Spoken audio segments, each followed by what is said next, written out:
এক সময় যে কথার আগে হাত তুলতো সে এখন গালি শুনলেও মুচকি হাসি দেয়। তো বন্ধুর একদিন তাকে জিজ্ঞেস করে, কিরে নেতা, তুই না কথা বলার আগে হাত তুলতি? তখন সে বলে, পাগল ছিলাম তখন তুলেছি, বুঝতে পেরেছি ওই জগতে কিছু নাই, আল্লাহর প্রেমের ধৈর্যের জগতে অনেক বড় নিয়ামত আছে। এত বড় বড় সফল ব্যক্তি যদি ছোটবেলায় লাথি খাইতে পারে, আপনি পারবেন না কেন?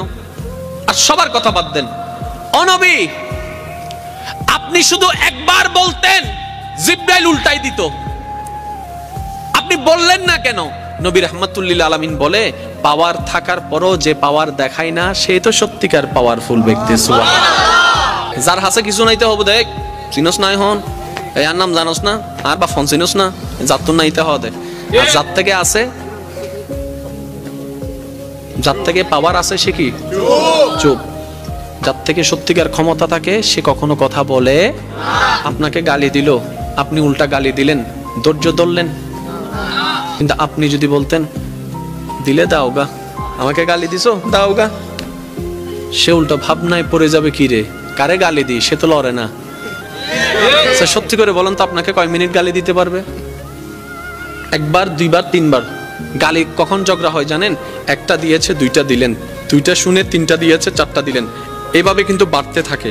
এবার সে আপনাকে একটা দিল, আপনি হাসলেন, সে দ্বিতীয়বার দিল, আপনি হাসলেন, সে তৃতীয়বার দিল, আপনি হাসলেন, শেষ পর্যন্ত সে নিজে লজ্জা পেয়ে ওখান থেকে চলে যাবে। চতুর্থ গালি আপনাকে দিতে পারবে না, সে যদি আকলওয়ালা হয়। আর আপনি আমি বোকামি করি কি, এই কি হইছ তুই আরে মারি দি, মারি দাও না করে পুলিশ আই আরো ধরিলে যার কই তা হইলাম না, আয় তো ন দিতে দিয়ে দে, ওদের মাঝি হনে ওদের আয়, ওদের তুই চল।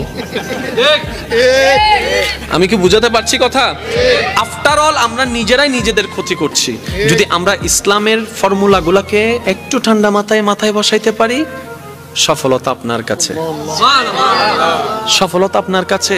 আপনি কি দরকার আপনার? আমি প্রায় সময় বলি, আজকেও বলছি, কি দরকার আপনার যেটা আপনার রবের কাছে নাই?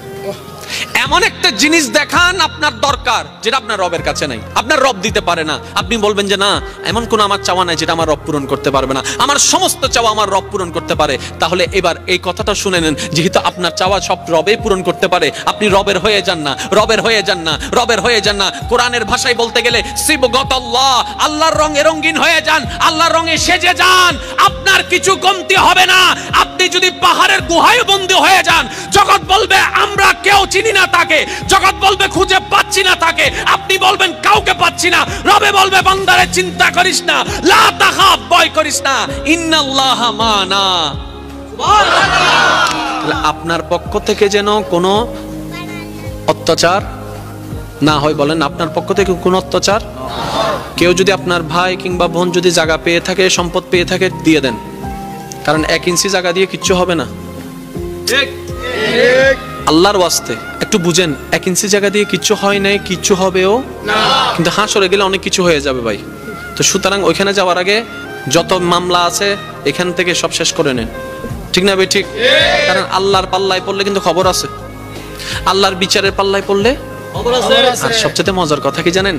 কোন বান্দা যদি নিজে থেকে চায় আমি পরিবর্তন হব, সে ছেলে হোক কিংবা মেয়ে হোক, সে যদি অন্তর থেকে সে যদি এতটুক চায় আমি পরিবর্তন হব, আল্লাহ পাকও তাকে পরিবর্তন হওয়ার জন্য সাহায্য করেন। সুবহানাল্লাহ। কত বেনামাজি এখন নামাজি হয়েছে জানেন? সুবহানাল্লাহ। কত নামাজি এখন তাহাজ্জুদওয়ালা হয়েছে। সুবহানাল্লাহ। হাজার হাজার আছে। এক সময় নেশা করতো এমন ছেলে, এখন 5 ওয়াক্ত নামাজি হয়েছে এমনও আছে। সুইসাইড করতে গিয়ে ফেরত এসেছে।